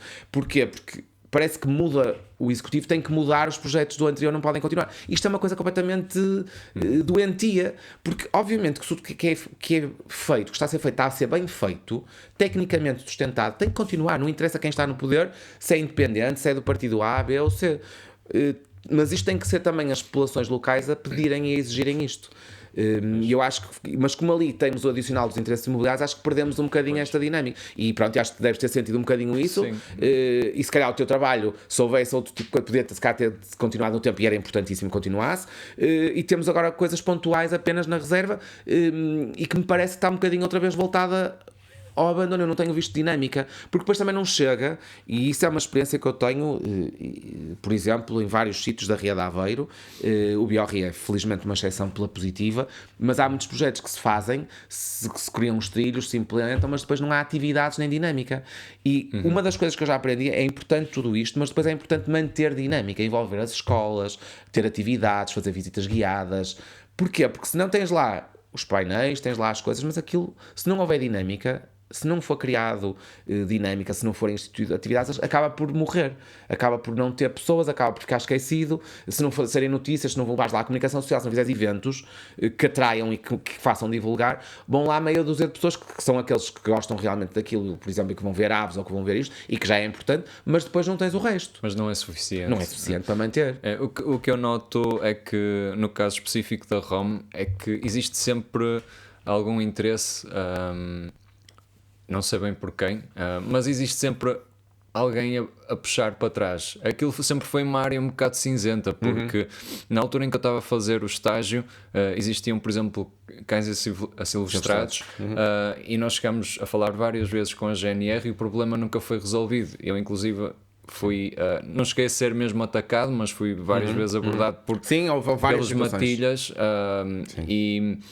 e pronto, consegui safar-me, mas de qualquer das formas não deixa de ser um perigo para a população local. Sim, exatamente. E nada era feito. Ou seja, depois foi melhorado e foi feito, e essas matilhas foram retiradas, mas mais tarde. Mas agora, mais tarde, depois, porque apanhou a parte em que eu estive a desenvolver o projeto lá, e isso depois foi tratado. Aliás, inclusivamente a Câmara tinha dois funcionários lá, chegou a ter 2 funcionários, não sei como é que está neste momento, porque já estou desligado do projeto, mas chegou a ter 2 funcionários lá, inclusive a aplicar o plano de controle de exóticas e a cortarem as exóticas e a fazer uma série de trabalhos. Eu acompanhei-os várias vezes e portanto sei, e foram resolvidas essa questão. Sei que mais tarde já tinham voltado a haver lá cães asilvestrados, 2 ou 3. Não sei como é que está neste momento, sinceramente. O que eu tenho visto como utilizador, e eu vou lá com alguma frequência, é que já está um bocadinho mais, regressou um bocado ao abandono. E inclusivamente a questão da areia, tenho visto retirada da areia, que é proibido, que também interessa muito e vale muito dinheiro, como nós todos sabemos, e portanto é uma questão grave. E a questão do urbanismo continua também. Portanto, ali à volta, aquilo há um interesse muito grande, e portanto há ali quase um congelar da paisagem para haver a aprovação de determinados projetos urbanísticos, para depois voltar-se a pegar na paisagem quando se calhar quando já não sobrar grande coisa. Pronto, é um bocadinho isto que me parece. Tenho pena, como técnico e como aficionado e como pessoa emocionalmente muito ligado àquela área por todos os motivos, e porque realmente um polo aplicado para a Universidade do Porto, sempre foi ligado desde o professor Santos Júnior, e portanto era um local que eu achava que devia ter uma forte aposta em termos de educação ambiental, de dinamismo, de levar escolas, de fazer atividades. É muito perto do Porto, portanto podia beneficiar desta fonte enorme de turismo que nós temos no Porto, atrair para ali, criar dinâmica. Há bons restaurantes, há bons locais para estadia, portanto diversificar a partir do Porto para estas zonas muito próximas do Porto. Estamos a falar de meia hora do Porto, portanto é muito perto, tem transporte, tem metro, tem tudo isso, e portanto acaba por ser é uma pena não aproveitar esta mais-valia tão perto do Porto para derivar para ali, e era importante para a economia local, ou seja, era importante isso, e foi isso que o Natur Conde tentou fazer, foi dar esta imagem de marca, criar um logo, criar uma imagem, criar um site e começar a atrair pessoas, tal como se fez no Biorria, turismo e público local também, porque são importantíssimos para a área. Mas isto implica haver um calendário, uma planificação de atividades, haverem a realização de atividades para atrair pessoas. Portanto, se perde e isto estava a acontecer com a doutora Lourdes, a partir do momento em que a doutora Lourdes saiu, mesmo no anterior mandato, e portanto eu não estou aqui mesmo no anterior mandato independente, a partir do momento em que saiu a doutora Lourdes, que era bióloga, que tinha realmente e fez um trabalho de excelência e uma sensibilidade enorme, perdeu-se esta dinâmica. E eu tentei várias vezes reatar essa dinâmica, quer com o anterior executivo, quer já com o atual, mas efetivamente fui muito bem recebido, recebi palavras que sim, que havia interesse, que se ia avançar com várias fases que ficaram pendentes, e efetivamente o que é facto é que ainda não avançou. Portanto, e tenho pena, e depois temos a questão da anilhagem, não é, que nos traz aqui, que era uma zona de referência. Não me posso esquecer que nós, quando organizamos um encontro da Associação Portuguesa de Anilhadores de Aves no Parque Biológico, a saída de campo foi a Mindelo, e portanto foi uma saída super interessante, porque reunimos muitos anilhadores antigos, e foi um evento muito interessante, e portanto há uma ligação intrínseca por tudo à questão da anilhagem, e portanto isto traz-nos àquela ligação que nos une, não é? Basicamente. Sim, foi onde nos conhecemos. Foi onde nos conhecemos, exatamente, e que é outro projeto de que faço há 16 anos, vai fazer 17 este ano, em outubro de 2023, no Parque Biológico de Gaia, 2 sábados por mês, primeiro e terceiro, e que é um projeto também interessantíssimo, onde temos a componente científica, por um lado, da anilhagem científica das aves, mas também a componente da formação de novos anilhadores, de qual tu já és um produto, um dos bons produtos resultantes desse trabalho, como há mais outras pessoas que já passaram e que já desenvolvem projetos por si próprias, e o que é excelente, mas também a parte da componente da educação ambiental. Portanto, ali acaba por ser um local, ao contrário de muitos locais, de muitas estações de anilhagem que são só para a parte da anilhagem científica, aqui temos as duas componentes da formação e da divulgação e de sensibilização. E, portanto, qualquer visitante que vá ao parque, isso é um projeto que eu me orgulho muito, porque é uma gestão difícil de públicos, mas que eu gosto imenso, que é qualquer pessoa, qualquer visitante que vá um sábado de manhã, primeiro e terceiro sábado, com a sua família, ou sozinho, ou com amigos, ou o que for, ao parque, e quiser, visita uma sessão de anilhagem, percebe o trabalho que é feito, participa no trabalho, vai às redes, percebe, é-de explicar todo o procedimento que é feito com as aves, e, portanto, em termos de sensibilização, e nós sentimos isso no dia-a-dia, não é? Tu já participaste em sessões, sabes como é, que é ver aquela expressão nas crianças quando libertam uma ave, e mesmo nos adultos, portanto, aquela sensibilização, as pessoas ficam completamente, emocionalmente sensibilizadas para a importância do trabalho e para a importância da conservação da natureza. Nós obviamente falamos das aves, mas falamos de tudo um pouco, e é uma experiência que eu acho que realmente tem um balanço muito positivo em termos daquilo que provoca nas pessoas e de tornar as pessoas realmente adeptas da sustentabilidade, da defesa dos serviços dos ecossistemas, da defesa da sustentabilidade, e acho que é realmente a melhor forma de o conseguir. Sim. Pronto, agora já pegaste aqui um bocadinho na questão da educação ambiental, da importância da anilhagem para a educação ambiental.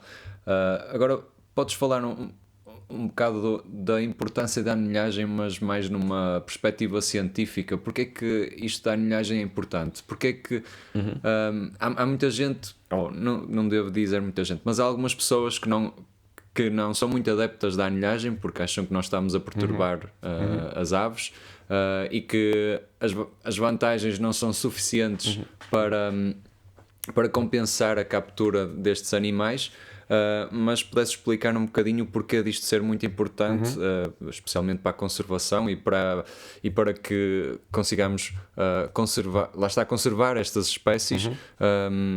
O que é que para ti porque é que achas que a anilhagem é assim tão importante? É muito importante, por um lado, em termos científicos, para além desta componente toda que já falei da sensibilização, que é muito, muito, muito forte e que é um balanço muito positivo, mesmo em termos científicos, a anilhagem permite uma quantidade de recolha de informação muito relevante para muitos assuntos. Por um lado, permite-nos monitorizar a qualidade das populações das aves, que já são um referencial, por exemplo, para a União Europeia, para a qualidade de vida humana. Portanto, os locais que são monitorizados, tendo boa qualidade ambiental, tendo boa qualidade das populações das aves que neles habitam, são também locais bons para os humanos viverem, ou seja, acaba por ser um indicador da qualidade ambiental de um determinado espaço. E isto é importantíssimo, por um lado, porque nos permite monitorizar a qualidade daqueles locais e, portanto, no caso do Parque Biológico, por exemplo, é um ambiente, acaba por ser um oásis numa selva urbana, não é? O Parque Biológico está rodeado do forte urbanismo que Vila Nova de Gaia tem e, portanto, a questão de monitorizarmos aquelas populações é um indicador excelente da qualidade daquele local para as aves, mas também para os humanos usufruírem dele. E, portanto, isto é uma componente científica da maior importância. Depois temos outras componentes paralelas que, para além disso, têm a ver com a questão de, por exemplo, nós fazemos muitos trabalhos na anilhagem, e as pessoas às vezes não se lembram disto, nós, por exemplo, recolhemos parasitas das aves, que nos permitem estudar e trabalhar, não nós diretamente, mas nós entregamos isso a equipas com quem temos protocolos que o trabalham, a questão dos parasitas e da transferência, porque as aves migram, da transferência de doenças que são importantíssimas, não é? Como a febre das aves e muitas outras que são explicadas pela migração das aves. Portanto, isto é uma componente também de saúde pública, por assim dizer, que também conseguimos ter uma informação muito grande através da anilhagem. Ligado a isto, há uma infinidade de assuntos, e depois tem a componente científica aplicada às próprias aves, não é? Nós recolhemos uma quantidade de dados biométricos das próprias aves, o tamanho do bico, o tamanho da asa, o comprimento de determinados ossos do corpo, o estado físico da ave, e para as espécies todas, e portanto isto é importantíssimo para nós percebermos essas espécies, como é que migram, que estratégias é que têm, se têm alimentação suficiente num determinado local, se param aqui e param noutro local ou não. Isto só se consegue com a anilhagem. E portanto, obviamente, e eu não fujo a esse assunto, a anilhagem tem impacto, como é óbvio. Agora, o balanço, o impacto, se a anilhagem for feita por pessoas com qualidade e com formação adequada e perfeitamente capacitadas para o efeito, o impacto é residual. E, portanto, o balanço que tiramos, e eu continuo a fazer anilhagem e faço porque eu efetivamente acredito no que estou a dizer, o balanço é muito positivo. No dia em que eu deixasse de achar e eu achasse que o impacto que nós tínhamos era maior que o benefício que tirávamos, eu deixava de anilhar. Portanto, eu continuo a anilhar e faço isso porque acho que o benefício é de tal ordem superior ao impacto, porque obviamente que o facto de montar as redes, ter as redes capturadas um animal selvagem, uma ave neste caso, obviamente que a ave apanha ali um susto, cai numa rede, apanha stress, mas isto é tudo minimizado e nós temos estratégias, e tu sabes isso, de minimizar ao máximo isto. Obviamente que de vez em quando há problemas, mas isto é ínfimo perante o resultado e o balanço que temos. E, portanto, a minha aposta, e daí, por exemplo, a estação de anilhagem que nós temos no Parque Biológico de Gaia ser aberta ao público. Porque para muitas pessoas preferem não ter público por causa desta questão. Eu não, eu desde sempre quero assumir publicamente que há impactos, mas o impacto é minimizado em tudo que a gente pode fazer, como qualquer outra atividade que envolva, qualquer estudo científico envolve qualquer impacto.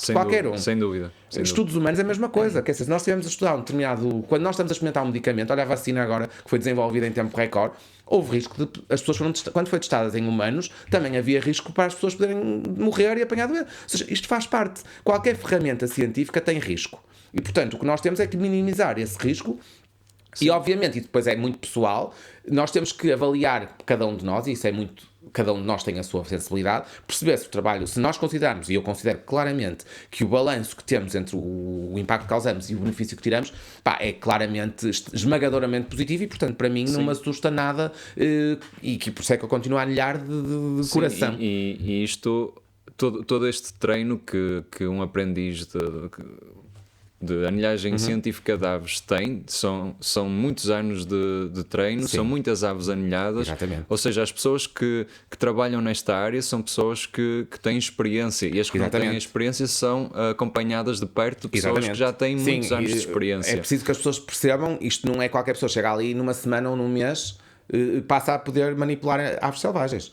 Estamos a falar de períodos de formação longos, que é variável porque depende da dedicação e da apetência que a pessoa tem, como é óbvio, mas que são períodos de anos, e as pessoas têm que manipular muitas aves antes de terem uma autorização para serem aprendizes, e depois enquanto aprendizes são supervisionados por um anilhador mais velho e mais experiente. E portanto, isto há aqui um conjunto de normativos bastante apertado, e portanto é um trabalho que, se for feito com consciência, e isso obviamente que como em qualquer profissão, é como um médico, não é? É com ética profissional e com consciência, é um trabalho que o balanço é extremamente positivo e conseguimos resultados importantíssimos para a conservação das aves, mas também para a qualidade de vida humana, para a sanidade das populações humanas e para a qualidade de vida humana. Portanto, isto é todo este conjunto, e depois associado à parte da sensibilização, que eu acho que é daquilo que eu conheço na área, é sem dúvida das ferramentas que mais sensibiliza, nomeadamente crianças, para a conservação da natureza. O balanço é extremamente positivo. Sim. E já agora, eu tenho aqui dois exemplos do Parque Biológico de Gaia, da importância da anilhagem para o conhecimento das espécies de aves. Por exemplo, em 2016 foi recapturada uma totinegra de Barrete, uma Sylvia tricapilla, que foi anilhada em outubro de 2015 em Antuérpia, na Bélgica. Ou seja, esta ave percorreu pelo menos 1500 km para chegar ao Parque Biológico. E depois temos outro exemplo ainda mais interessante, que é um dos que estou mesmo orgulhoso por pertencer a um grupo de anilhagem de aves e por poder ajudar no conhecimento e na conservação das aves. Foi que nós recapturamos uma trepadeira comum com pelo menos 8 anos de idade. Ou seja, ela tinha sido capturada pelo grupo há 8 anos atrás. Sim. E depois, passado 8 anos, nós recapturamos e mais tarde descobrimos que este era um recorde de longevidade para esta espécie. Sim. E é incrível. São essas... A essas podemos juntar histórias como a questão do peneireiro que anilhamos no ninho e depois caiu no jardim, no zoo da Maia, e que o tigre não comeu. E portanto, e que estava anilhado, e a veterinária do Zoo da Maia comunicou com o Parque Biológico, a veterinária do Parque Biológico, depois comunicou connosco que tinha sido anilhado por nós, e ficamos a saber a história toda deste bicho por causa de estar anilhado, e portanto a importância.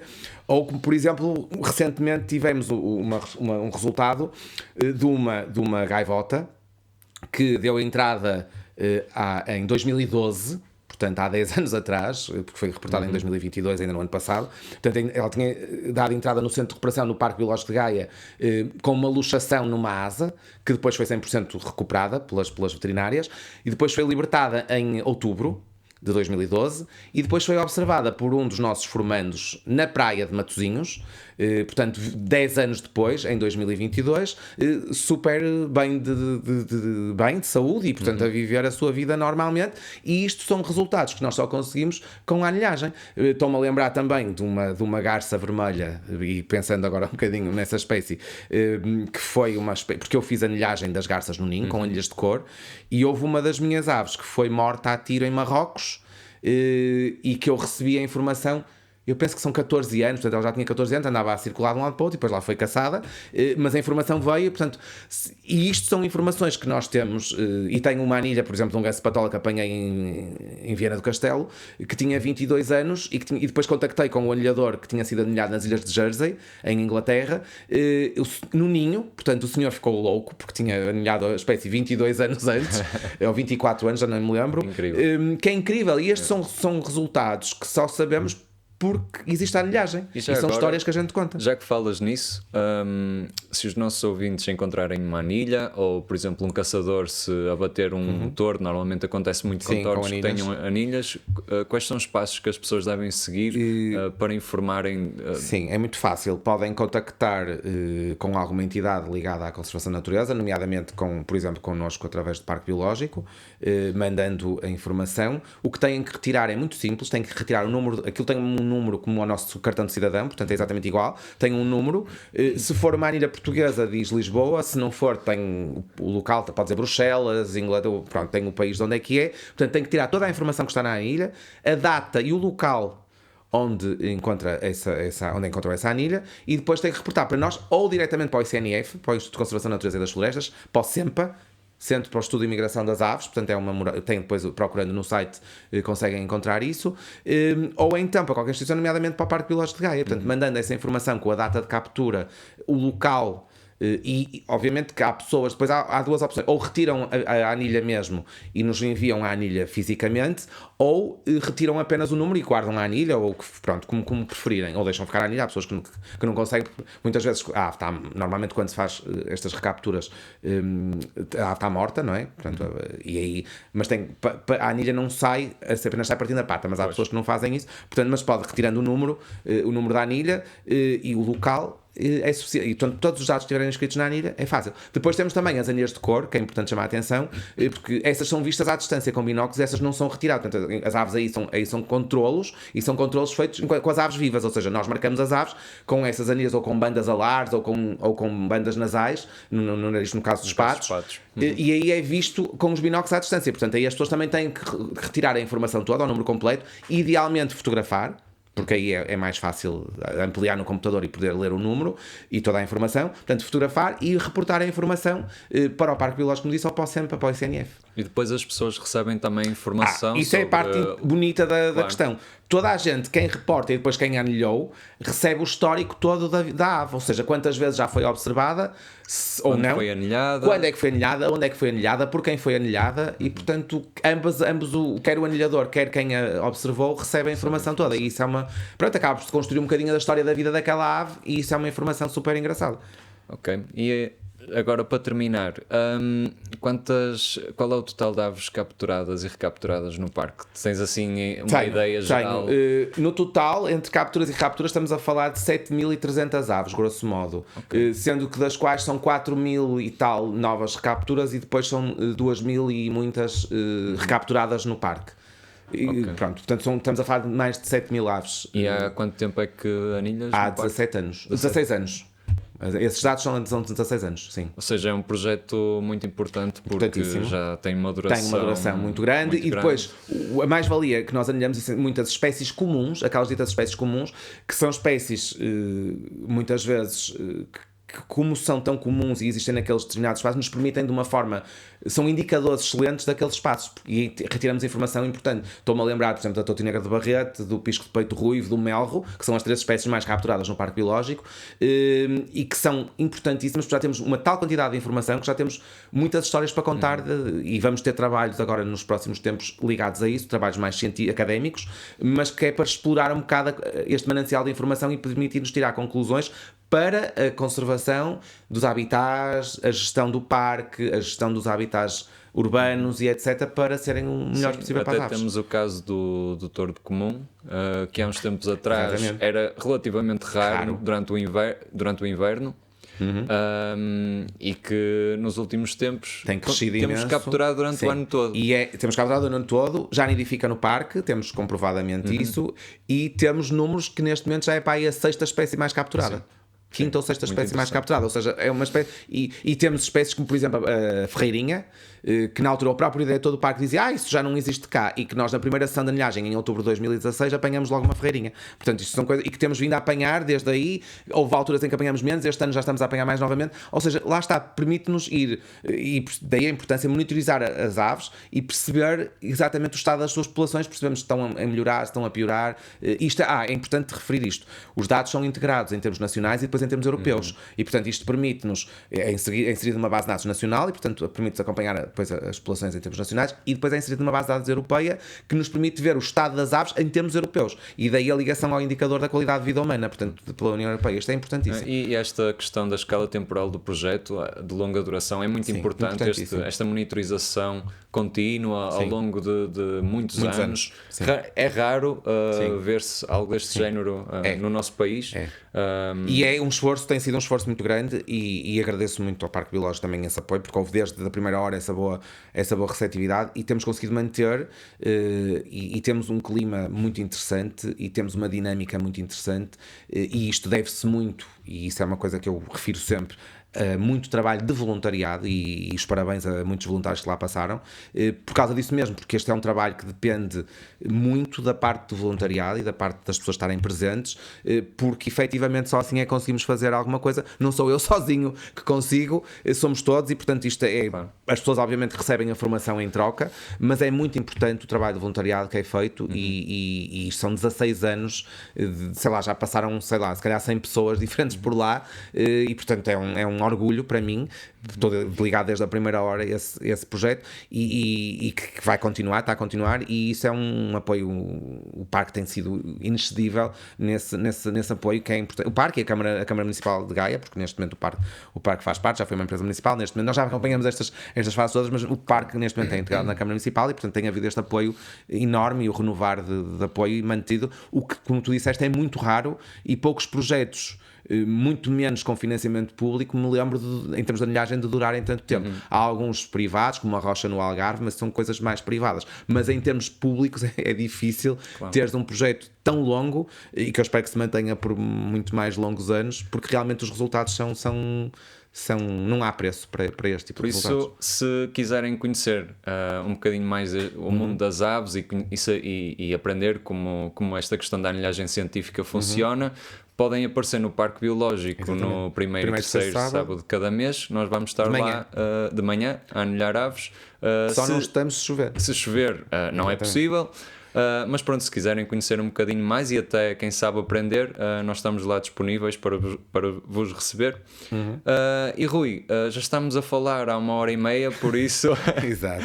O tempo passa. Muito obrigado. Nada, obrigado. Foi um prazer falar contigo também, e pronto, eu já te conhecia, mas hoje ainda te fiquei a conhecer melhor, exatamente. porque houve coisas que nunca tínhamos falado. Exatamente. E obrigado. Nada, obrigado eu.